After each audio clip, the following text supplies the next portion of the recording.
여러분, 돈과 도덕, 이 둘 사이에 어떤 관계가 있다고 생각하세요? 오늘은 돈이 우리의 도덕적인 선택에 생각보다 훨씬 더 큰 영향을 미칠 수 있다는 걸 보여주는 아주 흥미로운 연구 하나를 깊이 파헤쳐보려고 합니다. 아, 낙엽 한 장의 무게도 없는 생명. 참 시적인 표현이죠. 네, 오래된 노래 가사인데요. 이 말처럼 우리는 생명은 값을 매길 수 없는 소중한 것이라고 그렇게 믿고 싶어 하죠. 그런데요, 과연 현실에서도 정말 그럴까요? 사실 조금만 생각해보면 우리 사회는 이미 생명의 가격표를 붙이고 있어요. 예를 들어서 사망보험금, 또 사고보상금 같은 것들이요. 이게 바로 그 증거죠. 그러니까 우리가 마음속으로 믿는 이상과 실제 우리가 살아가는 현실 사이에는 이런 좀 미묘한 간극이 있는 겁니다. 자, 그럼 여기서 질문 하나를 본격적으로 던져보겠습니다. 돈이라는 게 과연 우리의 도덕적인 판단, 특히 생명에 대한 판단에 얼마나 큰 영향을 미칠 수 있을까요?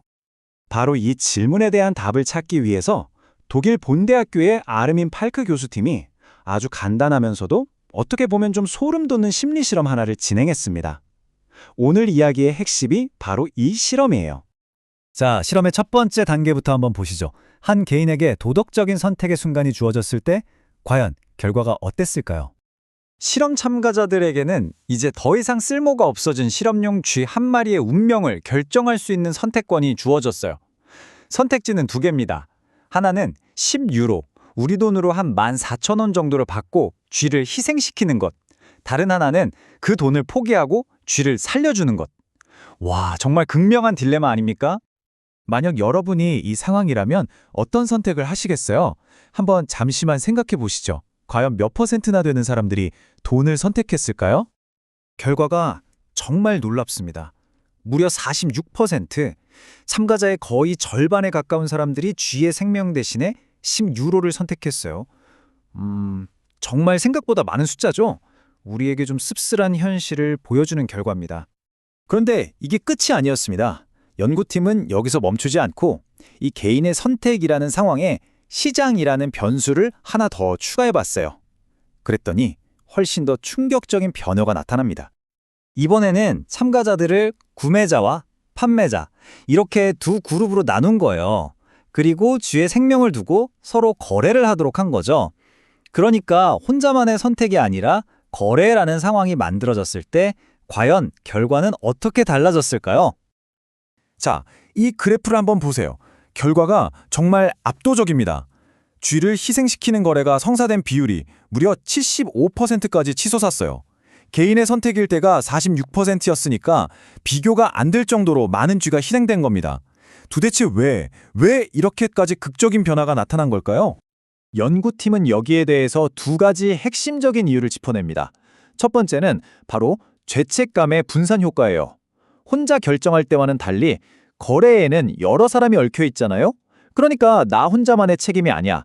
이렇게 생각하면서 책임감이 옅어지고 부담이 줄어든다는 거죠. 그리고 두 번째는 사회적인 허락이라는 신호입니다. 그러니까 생명을 두고 거래하는 시장 자체가 있다는 게 이래도 괜찮은가 보네 하는 암묵적인 허락처럼 느껴지게 만든다는 겁니다. 그래서 이 자료에서는 본이 가진 이런 속성을 아주 강력한 비유를 들어서 설명하는데요. 바로 제초제 효과입니다. 원래 돈이라는 건 우리 삶에 꼭 필요한 생명을 주는 샘물 같은 도구잖아요? 하지만 모든 것을 돈으로 살 수 있다고 믿는 순간 그 돈이 우리의 양심을 말라죽이는 무서운 제초제로 돌변할 수 있다는 그런 경고인 셈이죠. 자, 지금까지는 실험실 안의 이야기였는데요. 그럼 이런 결과가 우리가 사는 현실 세계에서는 어떻게 나타나고 있을까요? 어쩌면 실험보다 더 섬뜩할 수도 있는 실제 사례들을 지금부터 한번 살펴보겠습니다. 가장 대표적인 사례가 바로 1970년대에 있었던 포드 핀토 사건입니다. 당시 포드사는요, 차량 결함 때문에 사고가 나서 사람이 죽거나 다쳤을 때 물어줘야 하는 보상금이 아예 모든 차를 리콜해서 수리하는 비용보다 더 싸다는 계산을 해버립니다. 그리고 결국 리콜을 미루는 끔찍한 결정을 내리죠. 인간의 생명이 기업의 손익계산서 위에서 그저 하나의 비용으로 취급된 정말 충격적인 순간이었습니다. 이런 사고방식이 과거에만 있었던 일일까요? 절대 아니죠. 지금도 보세요. 환경을 깨끗하게 만드는 비용 대신에 그냥 벌금을 내고 마는 기업들. 또 돈, 리베이트를 받으려고 환자에게 불필요한 약을 처방하는 일부 의사들. 재난이 터졌을 때 생필품 가격을 말도 안 되게 올려서 폭리를 취하는 사람들까지. 전부 다 돈의 논리가 도덕성을 집어삼킨 우리 현실 속 사례들입니다.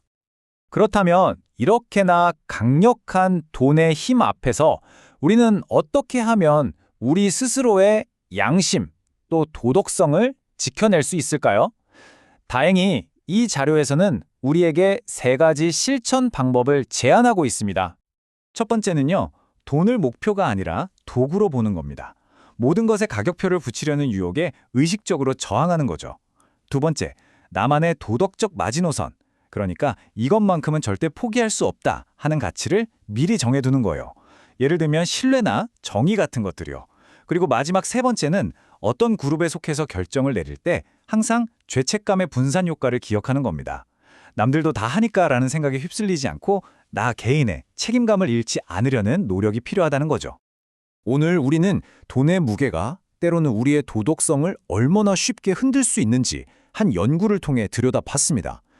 돈의 논리가 점점 더 세상을 지배하는 것 같은 요즘, 어쩌면 우리 스스로에게 계속해서 이 질문을 던져야 할지도 모르겠습니다.